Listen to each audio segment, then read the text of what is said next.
Hi, welcome back to Far From Eden.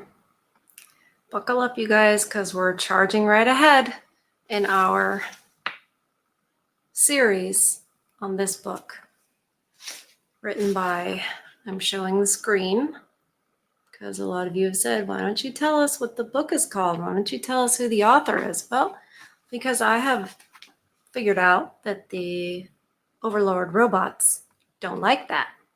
They don't like this book. They don't like this author. They don't want any of this out. Why? Why not? What's the big problem? Are you afraid that men might figure something out? I mean, if it's not true, what's the danger? A lot of us have been, especially in post 2020 cooties time period, that's misinformation. That's dangerous misinformation. You know what's dangerous? Hiding information. You know what's good? Conversation. Fleshing out these ideas. Saying, yeah, no, that one's bunk. Well, what about this? Well, when men used to run things, that's the way they did it. But men aren't allowed to run things anymore. And we're not supposed to say that either. We're not supposed to say any of this. This is all forbidden. And that makes me want to do it more, because why do they not want us to? Why do they say that I have internal misogyny? But you're not allowed to point out that if a man says anything about a woman, everybody's gonna freak out and say, oh, you can't say that, but a woman can say anything about a man. Can say anything to a man, say anything about a man. It's fine, it's funny. Ha ha ha. Little girls wearing shirts like, what is it? Girls rule, boys drool, stuff like that. There's no shirts the other way around. Why?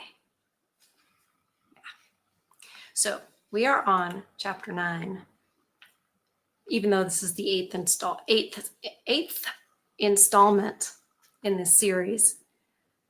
One of the chapters had to be split into two. There was just so much there. This chapter is entitled Manipulation by Means of Self-Abasement.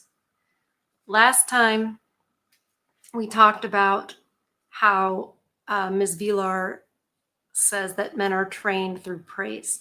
Much the way she didn't say it, I said it. And I'm not saying this is a good thing at all. I'm actually pointing out that it's not. Men shouldn't be trained, and certainly not like, oh, you train them the same way you would a dog, because you train a dog through praise. It's dehumanizing. And that's what I said on yesterday's show. It's just dehumanizing. So now we're going to go further into how a woman trains him.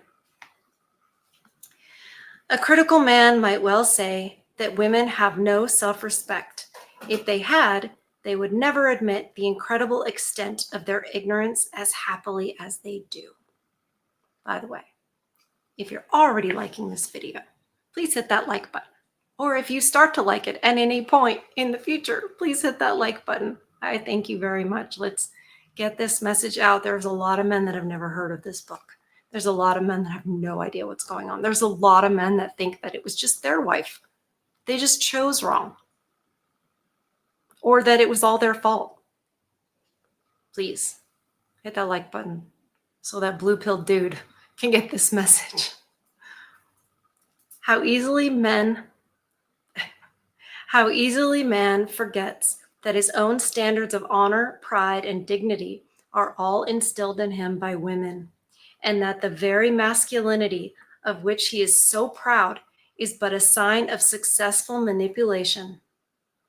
No credit goes to him at all. God, it's so sad. Any psychology textbook will tell us that a child's ability to achieve something is best enhanced by giving that child self-confidence. This, however, is not something he can acquire by himself. He is born into a society on which he is dependent for everything, a society in which his own powers are insufficient to get what he wants unaided.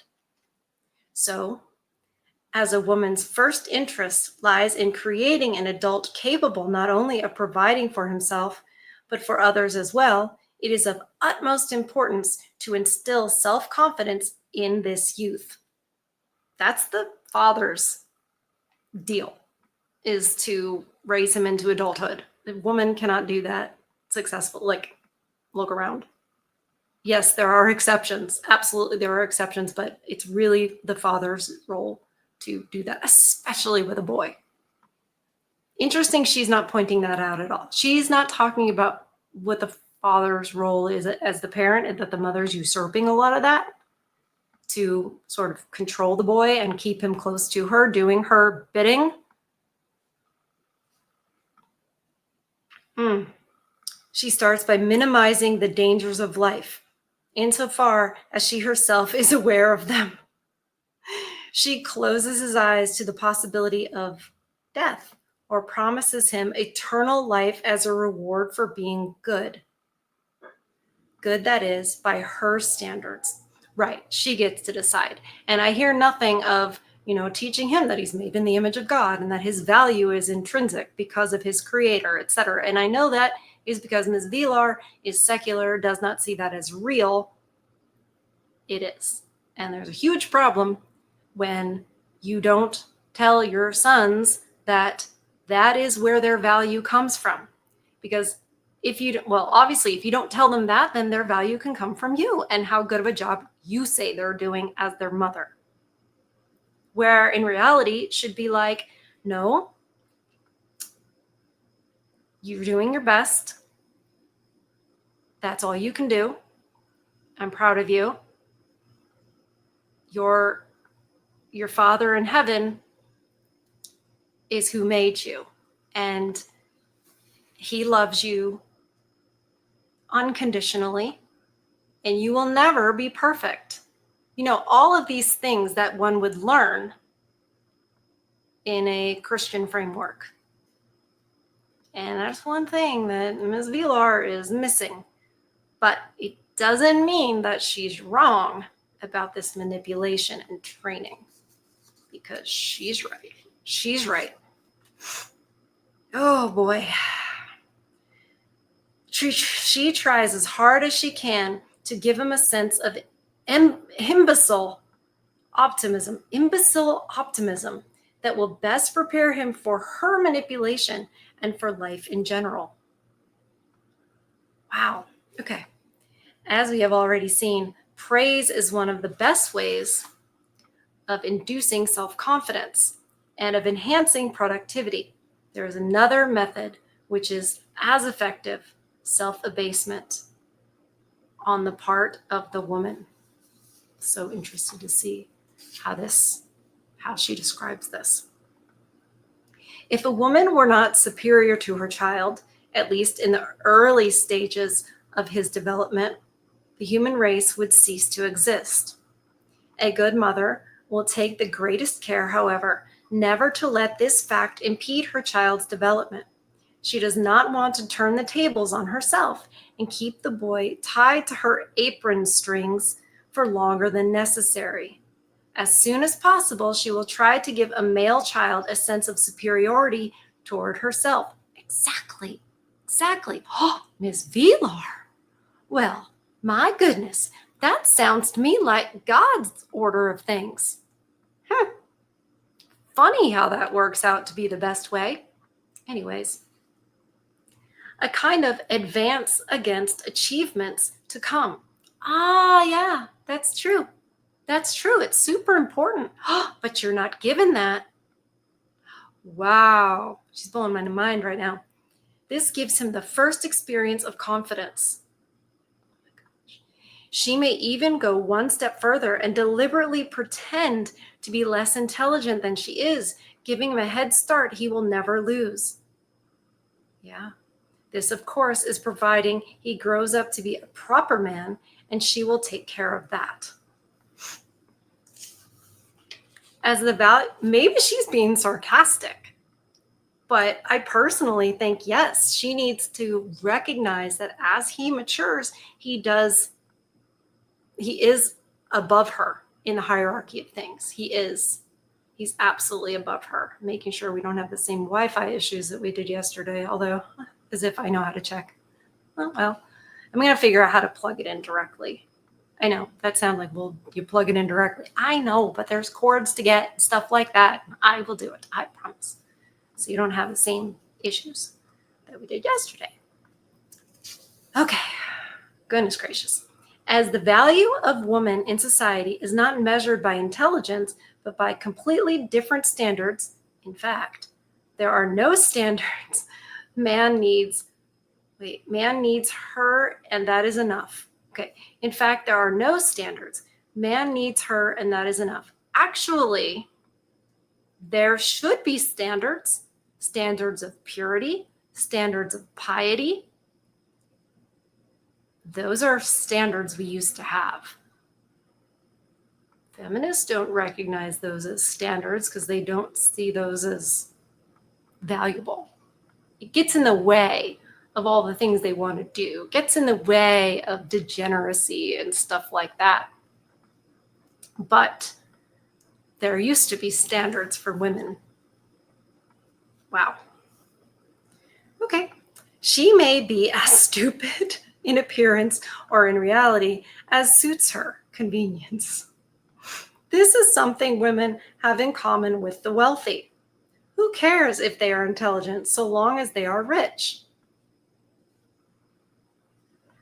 If Henry Ford II had the intellectual capacity of one of Tiffany's lady customers, he would be no less socially acceptable.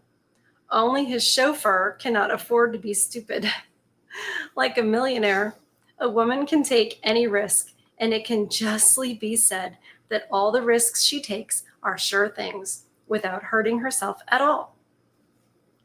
In other words, a woman can be as stupid as she wants to be. In spite of this, a man will take care of her and will not give up her company. Right, because they started to not have standards. And I don't think she means unintelligent. I think she means stupid and reckless and those sorts of things. Although she does see women as being unintelligent. We've learned that in the earlier chapters. She sees them as that, and she sees that as being not valuable. But I have found that men would like to talk to us once in a while, and they don't want us to be complete morons. You know, I think that's sort of a trope from the movies, and it may have been something that was taking place in the mid-20th century. But women used to have to be capable. We didn't used to have all these luxuries and things that make our lives so easy to do the thinking for us and do the things for us, right? We used to have to be hardy. We used to have to be strong. We used to have to, all of those things. We used to have those things. We used to have to be hardworking. That's another thing, another standard. But in the 20th century, we sure got real spoiled with dishwashers and washing machines and microwaves and, you know, birth control, so where we weren't having a bunch of kids. And it didn't make us better. And so that's why she's like, there are no standards, because those standards evaporated in the 20th century. You know, with feminism, it was like freedom from any of those standards, freedom from responsibility, freedom from any kind of duty. And just like with children, when you don't give them chores and you don't give them rules and you let them eat candy for dinner and go to bed at whatever hour, it does not make them better children. It does not make them happier. It creates a disaster. Well, I feel like that's a pretty exact analogy. Goodness gracious. Okay. Stupid da-da-da. This is something women have in common with the wealthy, right? Henry Ford, we got that. His chauffeur.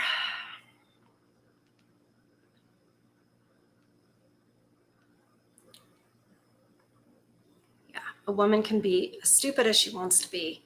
In spite of this, a man will take care of her and will not give up her company. Yeah, that has been the weakness of men from the garden. Hence the name of this channel, because we are so very far from Eden. Yeah, this is the story since the first story. The formula for this female conspiracy could not be simpler. It is masculine to work, feminine to do nothing. And men are so lucky to be men. They are strong and free, while women, weak as they are tied to the home by the burden of bearing children. They are simply not made for any valuable kind of work. There you go right there, Ms. Vilar. There's my problem with you. They're tied to the home, the burden of bearing children. It's not a burden. It's a blessing. This mindset of it's a burden is why we have the population collapse. It's why women don't see it as their duty and responsibility. It's why they look at it like a hardship, like an oppression. Okay?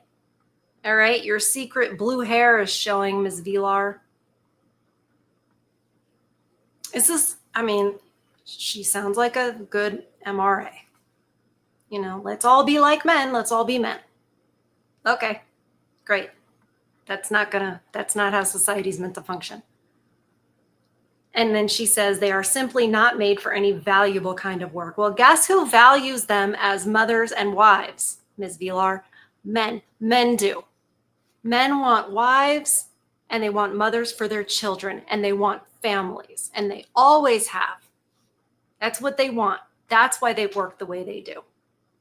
That's why they're so easily manipulated.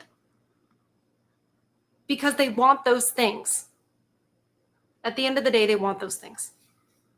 And they do value a woman who actually works as a wife and works as a mother.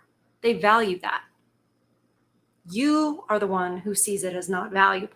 They don't want, oh, you know what? My wife's a chemical engineer and she's at the lab all day and she's making all these That's not what they want. So, yeah, we need to call out the manipulation and the training and how wrong that is. But at the same time, Ms. Vilar,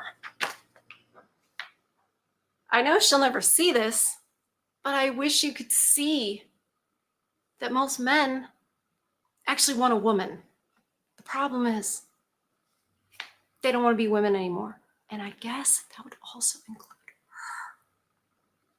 It's awkward. But we continue. Let's keep going. Oh boy. Men are so willing to believe this myth that they are even flattered by it. It never occurs to them to think that an elephant is strong too, stronger than a man, for example. Yet men are better suited to do most jobs than an elephant, in spite of its strength. What? Okay. Women, of course, will never admit that. In comparison to men, oh, I see. Okay, sorry. They do nothing. They are constantly finding little tasks and keeping themselves busy. A woman simply tells her husband that her work is of no value compared with his. She implies that all the inane, pointless, busy work she indulges in, such as ironing, baking, or beautifying the house, all those little jobs that take up her day, are necessary for the family's comfort. Ironing, baking, cooking, and beautifying the house, making it clean, making it comfortable. Women do go overboard with that to the point where men would never live, laugh, love. Men are like, okay, it's not his house anymore, right? But work inside the house, actual work, is necessary. Do women do that nowadays when they do stay at home? No, they do soft life. He is meant to think himself lucky to have a wife who will perform these menial tasks for his sake. And since men are completely unaware that women actually enjoy such jobs, they do think themselves lucky. Men are so loving that they want their wives to enjoy their day. They're not at work thinking, I hope my wife is slaving away and hating it. He wants to think of his wife as, taking care of the children and loving it and smiling and, all righty. Thanks to women, everything is labeled masculine or effeminate, worthy or unworthy. By imbuing all they do with sentimental and emotional values to such a degree that no one can remain unaffected by them.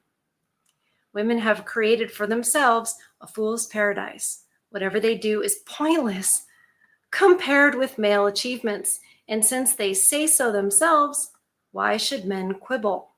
They certainly don't now. Nowadays, they just disregard everything men do, disregard the importance of men, where it's like society would literally fail without men. And I would say women, if they were saying that back then, they were saying, oh my gosh, what I do is not nearly as important what you do. Is there anything wrong with that? Because it's true. If, he's keeping the roof over their head and the food in their bellies and, okay. Of course, if men really wanted to, they could destroy this. I hope I didn't skip anything. No, I didn't. Of course, if men really wanted to, they could destroy this tissue of lies and replace the terms masculine and effeminate with hard and easy. For most work done by men is hard, whereas housework is always easy. With the machines invented for this purpose by men, the work for a household of 4 persons is easily done in 2 hours each morning. Yeah. Anything else a woman chooses to do with her time is superfluous for her own amusement and serves to maintain the idiotic status symbols of her clique. Lace curtains, flower beds, brilliant polish, right, getting Starbucks, going to Target, spending money, all that stuff. If this is called work, then it is nothing more than a shameless, expedient lie. I agree, that's soft life. You got to raise some chickens, raise a garden, you got to homeschool your children. This whole, I'm going to be a housewife and you're going to clean for 2 hours? And you need to cook from scratch, get some chickens, do stuff. Housework is so easy that in psychiatric clinics, it is traditionally performed by those patients who have become so feeble-minded that they are no longer suited to other kinds of work. Back when we had insane asylums. If women complain that they are not paid extra wages for this work, they demand very little about the wages of a motor mechanic.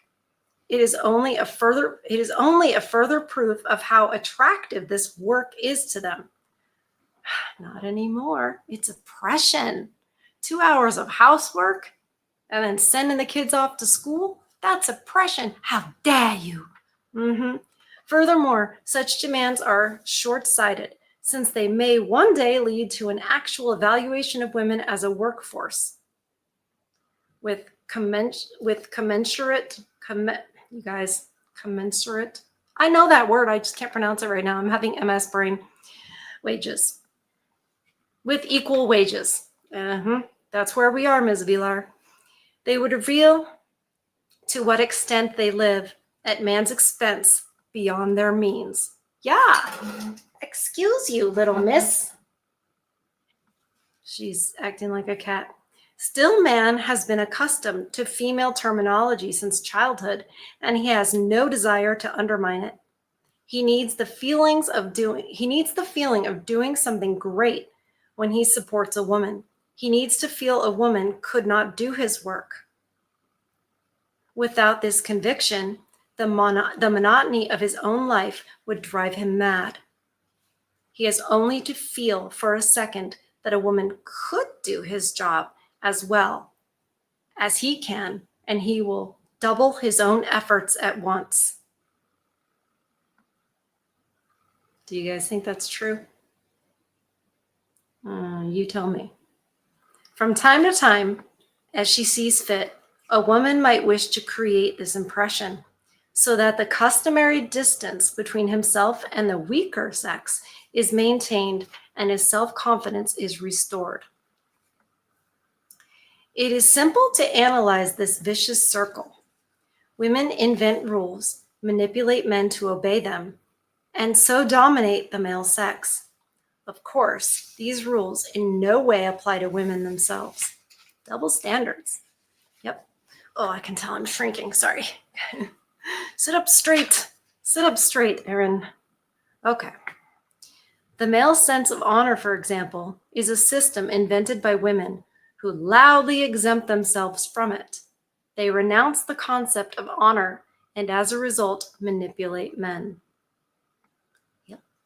In a recent television series, The Avengers, well, this is interesting because we have the movie and all of that. Now, I am not a Marvel person, but I would imagine that a lot of you guys are going to be like, wow, that's different, because this was 1971. All right. In a recent television series, The Avengers, there was a scene in which two antagonists were facing each other across a billiard table. A pew-pew in front of each of them.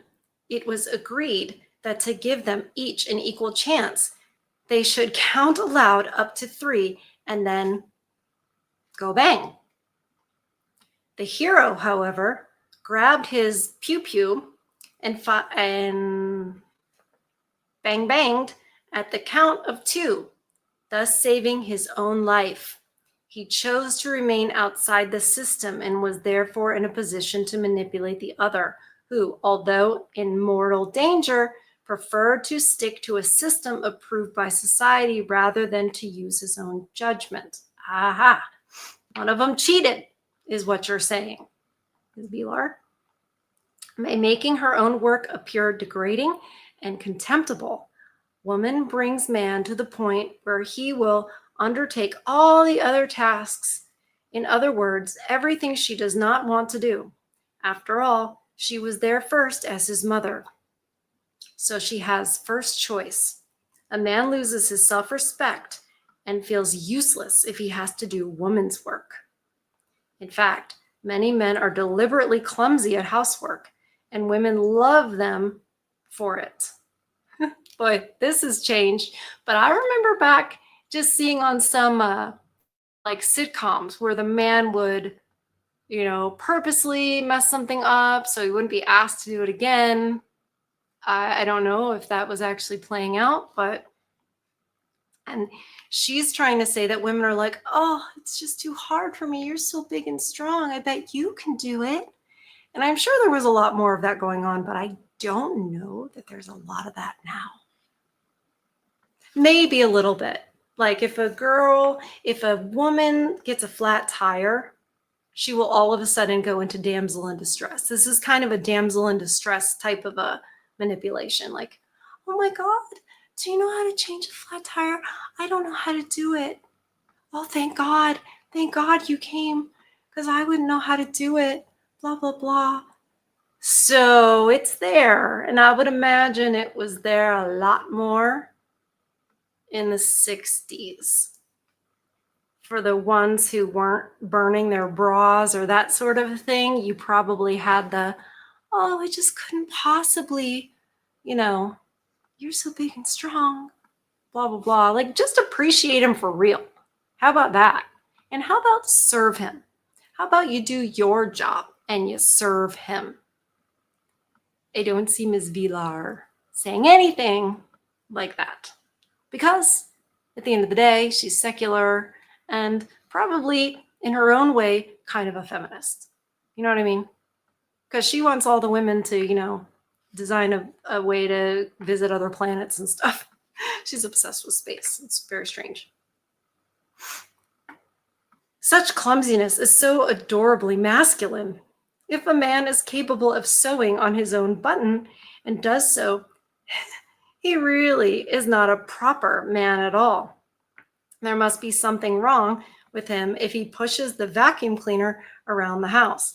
In this day and age, he has to, because she's not going to do it. And she's going to, complain, you need to do half of this and 50-50, and how come you get to clock out and I'm always on the clock and I work 24 hours a day and you get to come home and rest and all that baloney. But she didn't foresee that. And it goes to show you that wasn't happening yet. This is when women still were vacuuming, at least. And I know there are still some women who do it, but none that look at it like, hey, it's kind of my job to keep this house clean. Find a woman that doesn't and doesn't resent it. That's harder to do. Such beliefs enable man to place himself under the guardianship of women. He trusts himself to accomplish almost anything except to make a decent stew. And so he allows himself to be driven away from the most unexacting place of work in the world without a murmur of complaint. Only after a certain amount of manipulation, when there is no longer any danger, will he be permitted to lend a hand in the house. Wow, permitted to lend a hand in the house. Now he's constantly yelled at and divorced if he doesn't do 50-50 in the house and make the money.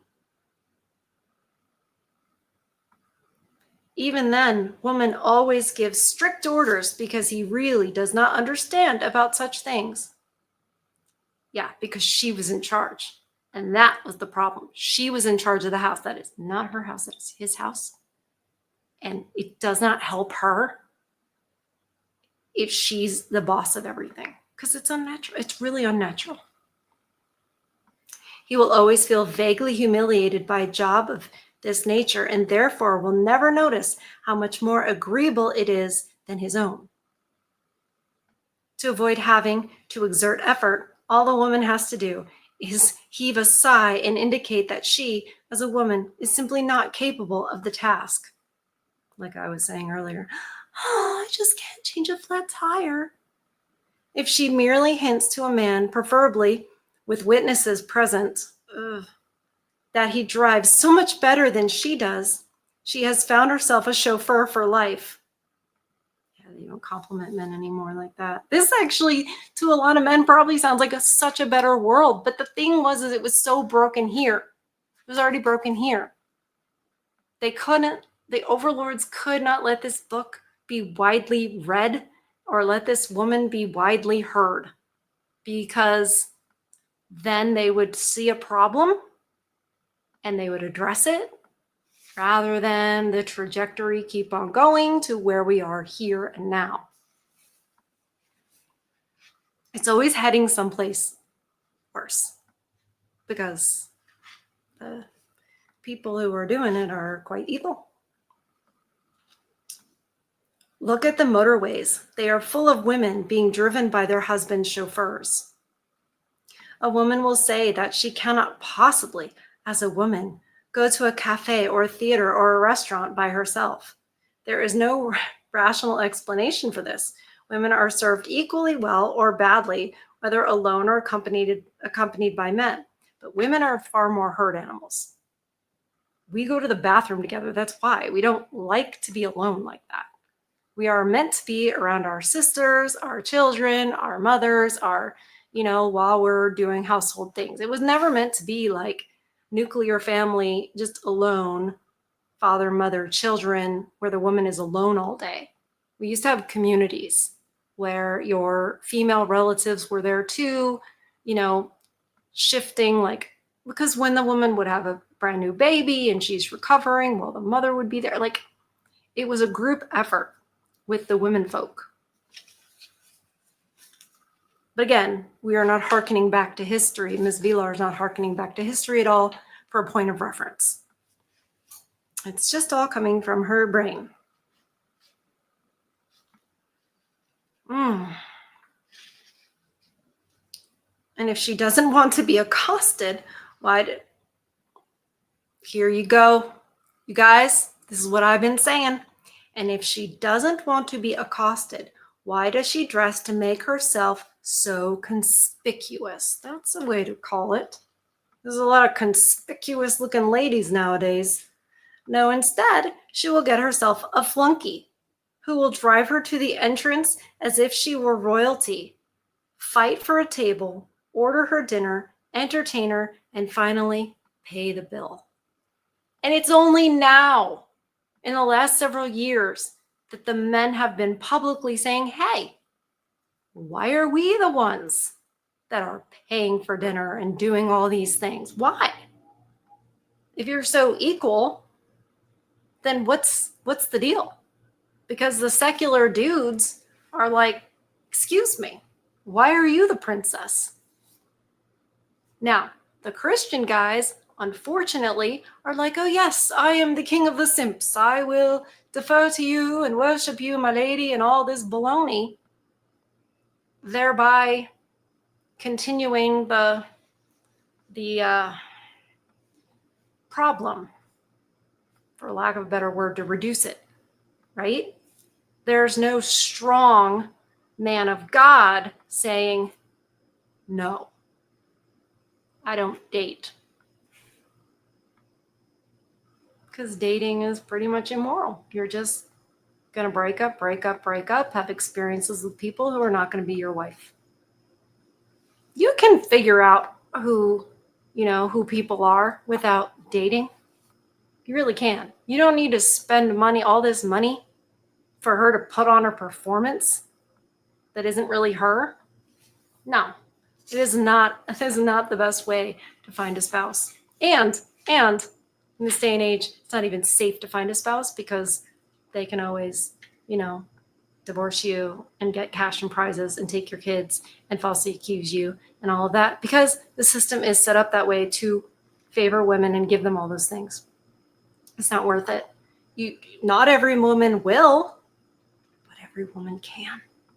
And 50% of marriages fail. Who's going to take that deal? Who's making that bet?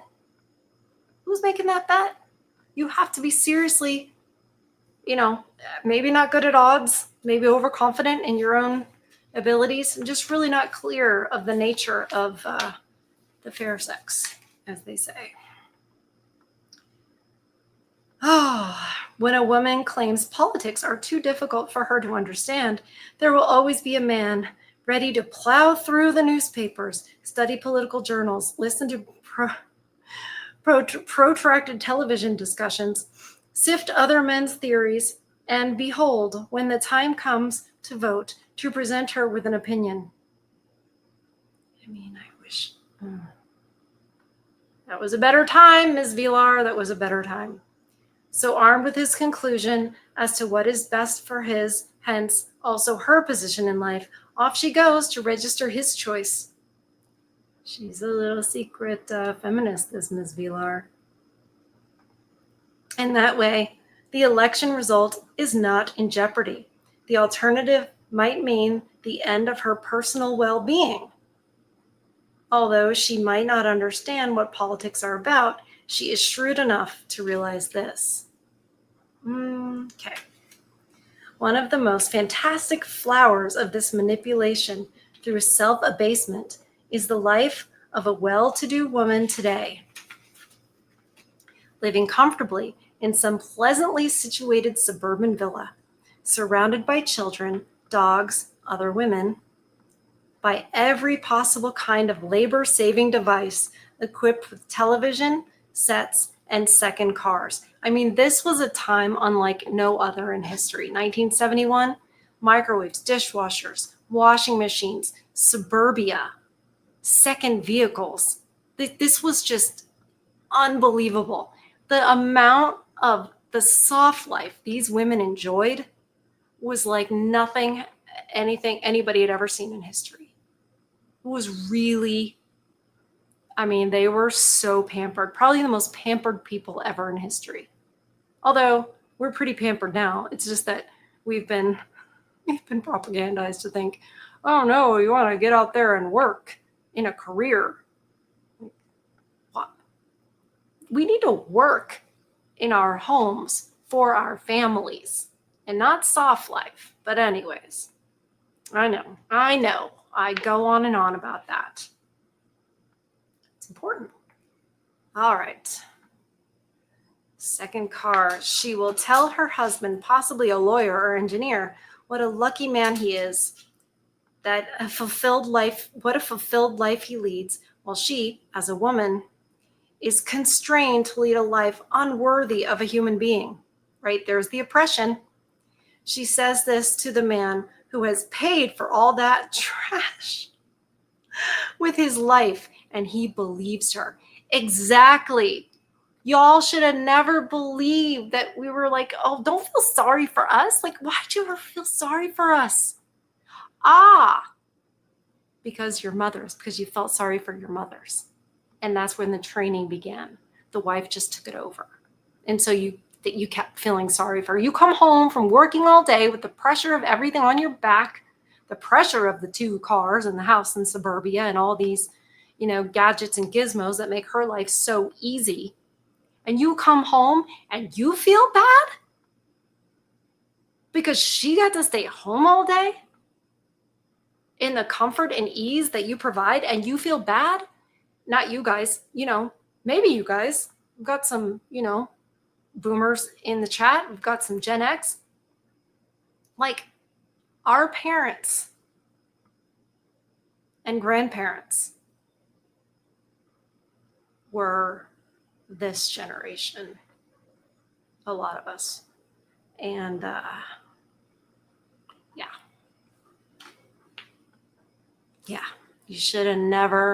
men should have never felt sorry for us in our pampered little lives. Bunch of spoiled brats we were and are. Okay, here we go. In the Bible, it is said that Eve was created from Adam's rib. She is a copy, therefore, a species of a lower order. Yet another example of manipulation through self-abasement.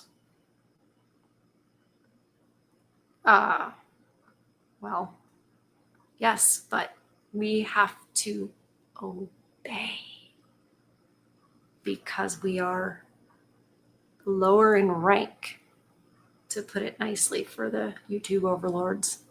We're lower in rank, so we obey the orders of the captain of the ship, of the airplane. Can anyone doubt that at some stage in history, this story was invented by a woman? Yes, I can doubt that because it wasn't invented by anyone. It is a real story, ma'am. She herself did not write it down, of course. A man did this for her, since her ability to write is a comparatively recent skill. Okay. No, it's a real story.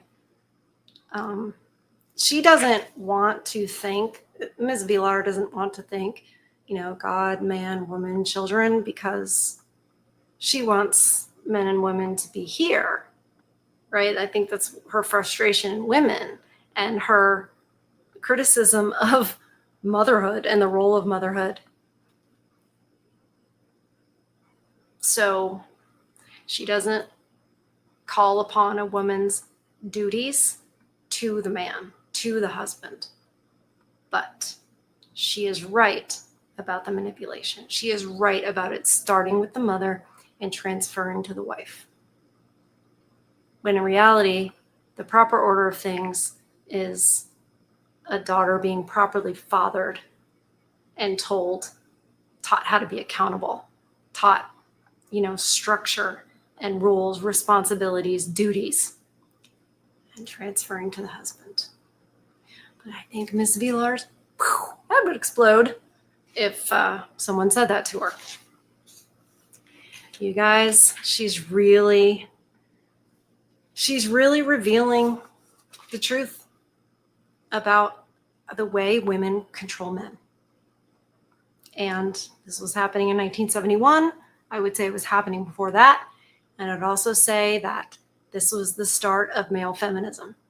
Well, no, that started longer before, but en masse start of male feminism, which sold y'all down the river. Really did. That generation of men deferring to women, like feeling sorry for them because they got to stay home all day, as if that's a horrible situation. Yeah, that was a problem. And that's exactly why this is hidden. But it's literary archaeology that we have dug back up. And we will continue to work our way through this, getting these very wise words and necessary information out to a whole new generation. We've got chapters coming up called Children as Hostages. Well, any of y'all been through family court? You know anything about that? I bet you do. We've got all kinds of commercialized prayers. Manipulation through bluff. I mean, we're just scratching the surface. I like finding stuff out that they don't want us to know, because they've been lying to us for a very long time. They continue to lie to us, and we can't turn it around. It's far too big. We can't turn it around, but we can wake people up one at a time. There are still individuals that can be red-pilled, that can be, that we can share this knowledge with, so they can know that it wasn't them. The divorce probably wasn't your fault. It wasn't your responsibility to make her happy, because first of all, that's no one else's responsibility. And second of all, no one can make you have a feeling. Life is going to take you through all kinds of things. Life is not fair. Life is difficult. Life goes through periods of HE double hockey sticks for a lot of us. People get sick, people die, all kinds of things. So the idea that, I wasn't happy. Well, yeah, that's called life. You commit to somebody, that's a vow. It means something, whether you're happy or you're not happy, or it's raining or it's sunny. You do what you say you're going to do. And that idea has been gone a long time. This was 2 years after no-fault divorce in California, which was the first state that passed it. And whether or not Ronald Reagan later said it was a mistake, well, what do you do about that mistake? What did anybody do about it? Oh, whoops. Oh, conservative. Yeah, sure. And we keep moving left. Anyways, I guess the devil sits on the left shoulder. Oh, you guys, above all else, protect your peace through all of this. I think it's going to get worse before it gets better. So protect that peace, please. And make sure you feed your soul, because this world is taking from you every day. It's eating at your soul. It's eating at your soul. The devil wants your soul. You feed it. And remember who you belong to and where you're going. And in the end, we win, because Christ is King. I love you guys. I'll see you on the next one.